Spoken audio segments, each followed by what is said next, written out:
Oke, selamat datang di channelnya Nestumoto. Aku Reza, fotografer dari Nestumoto.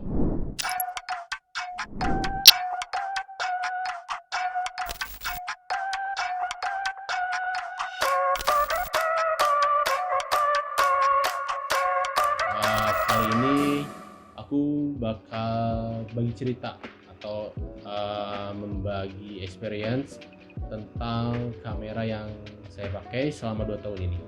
Berat di kamera ini mungkin gak terlalu berat, 495 gram kurang lebih. Feel-nya sendiri, si kamera ini tuh dibekali dengan sensor full frame CMOS 26 megapiksel. Gambar yang dihasilkan kalau menurutku ini ya, di wedding photographer ini, hasil-hasil dari Canon ini soft dan mungkin enak dilihat kalau menurutku, karena untuk sebelum-sebelumnya aku pakai kamera yang sebelum-sebelumnya lebih banyak detail, lalu kontras untuk warna-warnanya seperti itu. Oke, kamera ini mempunyai layar 3 inch dengan LCD flip out screen gitu ya. Flip out screen ini ciri khas sebenarnya, ciri khas si Canon sendiri. Layarnya juga touchscreen. Untuk zaman sekarang mungkin touchscreen udah hal yang wajar mungkin ya di setiap kamera. Kamera ini tuh dengan layarnya yang touchscreen dan dibekali dengan UI yang sangat enak dilihat, mungkin easy to use.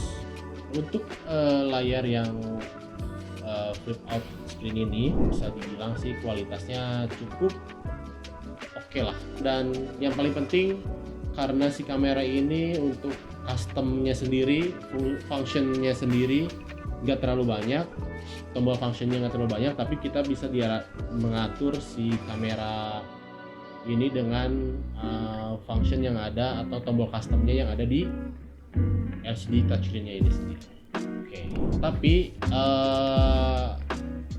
ya sebagian daripada kamera mirrorless mungkin ya, karena memang kamera mirrorless ini tidak ada kaca atau cerminnya mungkin ya.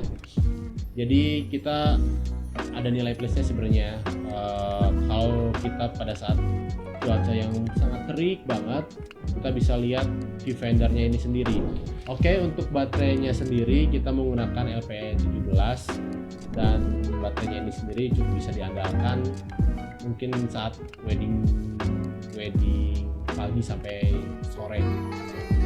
Karena compact baterainya,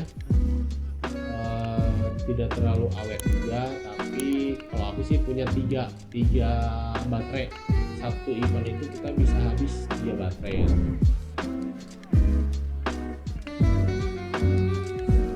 Oke, mungkin tadi kita bahas kelebihannya, mungkin sekarang kita bahas kekurangannya dari kamera ini.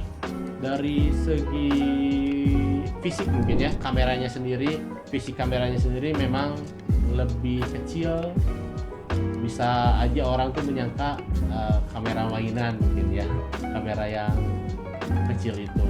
Lalu slot dari SD card-nya sendiri menyatu dengan slot baterai. Sebelum pakai Canon EOS RP ini sendiri, kamera yang lain itu punya slot SD card tersendiri, berpisah dengan slot baterai. Lalu slotnya boleh dibilang kalau kamera yang lain itu ada dua slot. Nah, kamera Canon EOS RP ini sendiri cuma ada 1 slot. Lalu dari segi kecepatan fokus, boleh dibilang kecepatan fokusnya terlalu lambat juga, boleh dibilang lambat karena aku pakai lensa yang pakai mounting yang EOS yang biasa, EOS EF, tidak pakai EOS R karena cukup mahal harganya. Mungkin akibatnya si fokusnya lambat seperti itu. Yang selanjutnya kelemahannya mungkin shutter speednya nih. Shutter speednya cuman sampai 4000. Karena di kamera sebelumnya aku pakai shutter speed bisa sampai 8000 mungkin ya.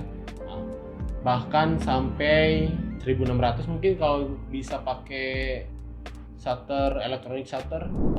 Dan yang terakhir adalah tombol on off yang membingungkan, karena sering kali aku lupa matiin si kamera ini tuh, karena emang si indikatornya itu sendiri yang membingungkan lah gitu ibaratnya, karena memang si indikatornya tidak ada indikator LCD yang di atas seperti kamera-kamera yang sebelumnya seperti itu. Saranku sebenarnya, untuk jika kalian pengen beli Canon EOS RP ini, aku saranin sih punya baterai mungkin minimal 5 lah ya, minimal 5 untuk satu event atau mungkin 2 event dalam sehari gitu.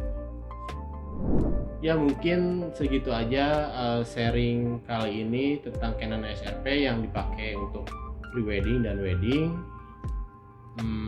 Pokoknya jika ada sudut pandang atau komentar, boleh komen di YouTube-nya Nesimoto. Aku Reza. Jangan lupa subscribe YouTube-nya Nesimoto. Salam jepret.